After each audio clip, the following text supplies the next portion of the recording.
Seconde partie du débriefing du Grand Prix de Bahreïn sur F1 ITV, Ziv, en parlant naturellement de Romain Grosjean, Cocorico, parce que là vraiment, on est scotché, quoi. Lui-même, il n'en revient pas. Mais déjà, en Australie, on s'est dit, ok, ça c'est un peu le résultat miraculeux, un peu la loterie. On se souvient l'année passée, Nasser avec la Sauber qui fait 5e. Bon voilà, on sait que Melbourne c'est un peu atypique. Mais là, à Bahreïn, boum, il fait encore mieux, quoi. Il fait top 5. Et de nouveau, c'est pas un résultat volé. En course, une stratégie agressive. Et vraiment, lui est bluffant, mais cette Haas Ferrari, elle commence à faire jaser. Oui, là, il n'y a rien à dire. Hein. Sa prestation est magnifique. Il termine 5e sur une Haas, figure-toi. Mais c'est que la Haas est vraiment, vraiment bien née. C'est une voiture super. Bon, et pour cause, c'est une Ferrari. Il faut appeler un chat un chat. C'est une Ferrari 2015 améliorée. Donc, les performances sont celles qu'on peut attendre d'une Ferrari. Maintenant, il faut se dire que même Gutiérrez a très très bien marché parce qu'au moment de son abandon, il était à moins de 2 secondes de Romain. C'est dire que la voiture est bien née. C'est très sympa à voir. Et puis, ça lance la réflexion de savoir est-ce que Haas est un constructeur. Est-ce qu'on peut tolérer ceci à l'avenir? Pierre, ça c'est intéressant. Alors moi j'aime bien le coup de fraîcheur que ça amène, en tout cas une écurie américaine, et cet enthousiasme autour de Romain aussi, qui a quand même relevé ce défi, puisque on était parfois un peu sceptiques là-dessus, nous les premiers, par rapport à ce choix. Et puis, effectivement, maintenant, le débat, c'est le modèle économique Haas Ferrari, le modèle technologique, j'ai envie de dire, parce que on entend déjà, Pat Simon chez Williams et d'autres qui toussent en disant ça va pas. On laisse faire une demi-Ferrari ou une Ferrari et demie, je ne sais pas comment on doit l'appeler, et voilà.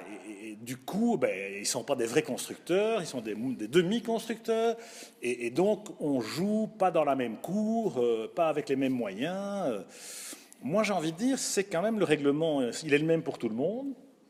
Et si Williams a envie d'avoir 600 personnes à payer à la fin du mois et d'être plus malin que les autres, ils ont quand même un moteur Mercedes, ils ont quand même les moyens, même s'ils n'ont pas tout à fait le budget forcément des top teams, mais ça fait quand même 2 ans qu'on ne les sent pas véritablement progresser.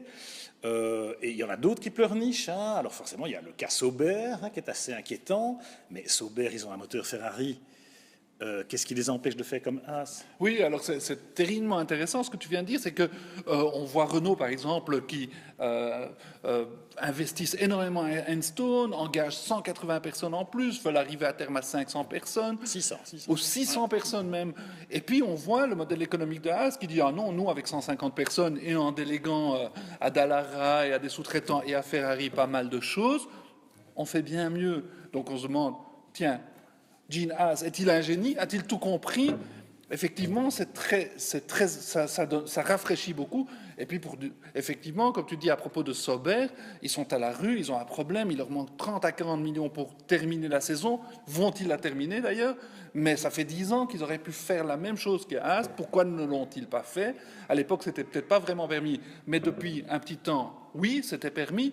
Donc, maintenant, ce sont des écuries qui se battent pour leur survie. Ils auraient pu faire comme Haas, c'est vrai.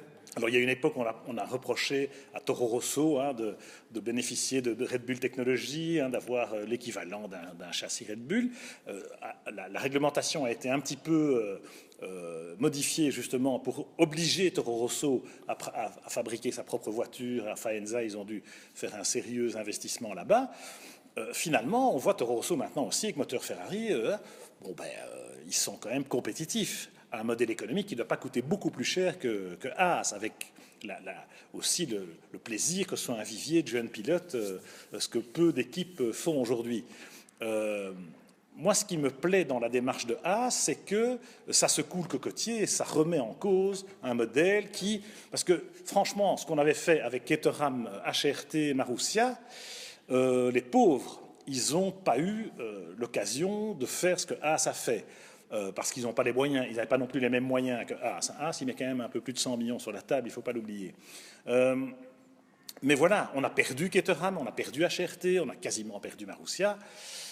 autant avoir effectivement des gens qui peuvent être compétitifs et qui peuvent relever le niveau. Plutôt un nivellement par le haut en F1 qu'un nivellement par le bas. Oui, mais on arrive quand même à 3 piliers en Formule 1. C'est qu'il y a ceux qui sont soutenus par Ferrari, hein, donc on a Sauber, qui lutte pour sa survie, mais un jour, ils seront peut-être repris par quelqu'un, et alors on aura, disons, Sauber, Haas et Ferrari d'un côté, et puis on aura chez Mercedes, on voit très bien que Manor progresse énormément, et d'ailleurs il faut saluer la magnifique course de Berlin, et ça, voilà un grand talent qui arrive, et c'est bien que Mercedes lui donne sa chance, mais Manor est effectivement une écurie bis Mercedes, et puis on a un troisième pilier, c'est les 2 écuries Red Bull, mais les autres sont à la traîne, les autres ont un problème, les autres doivent se réinventer, pourquoi pas, hein, c'est bien comme tu dis que Haas montre le chemin, Caterham, comme tu as dit, ils ont dilapidé beaucoup d'argent parce qu'ils n'avaient pas cette possibilité. Ils auraient pu acheter de la technologie ailleurs. Ils ont essayé, mais bon, trop tard, trop mal. Ça n'a été pas très bien géré, franchement. Ce qu'on constate, c'est que les équipes indépendantes, les équipes privées, sont actuellement dans le modèle économique de la F1 d'aujourd'hui. Elles sont en difficulté. Il faut rappeler que Sauber et Force India sont à la Commission européenne pour obtenir gain de cause sur une concurrence déloyale, sur presque un cartel des grandes équipes et des constructeurs en F1. Force India, c'est quand même eux qui ont montré la voie aussi, parce que Jordan, depuis toujours, c'est une équipe qui sous-traite. C'est une équipe où il y a moins de monde à payer à la fin du mois sur le payroll et qui fait des résultats. Force India, ils sont 5e au championnat l'an dernier. Haas va peut-être arriver à faire la même chose cette année-ci pour sa première saison. Pourquoi pas finalement? Oui, c'est vrai, mais au fur et à mesure, on voit que même Williams a énormément de difficultés quand on voit leur bilan financier. Année après année, ils survivent tant bien que mal et souvent c'est Bernie qui les sauve de la faillite. Donc, il y a un vrai souci de ce côté-là, parce qu'on voit que d'un côté, Williams, Sauber et Force India sont tout le temps à la limite du dépôt de bilan. D'un autre côté, on a des nouveaux venus comme Haas qui arrivent et qui prouvent qu'il y a moyen de le faire avec moins de moyens. Donc ça va peut-être attirer d'autres gens. Haas en appelle à ses confrères Penske, Ganassi de venir aussi.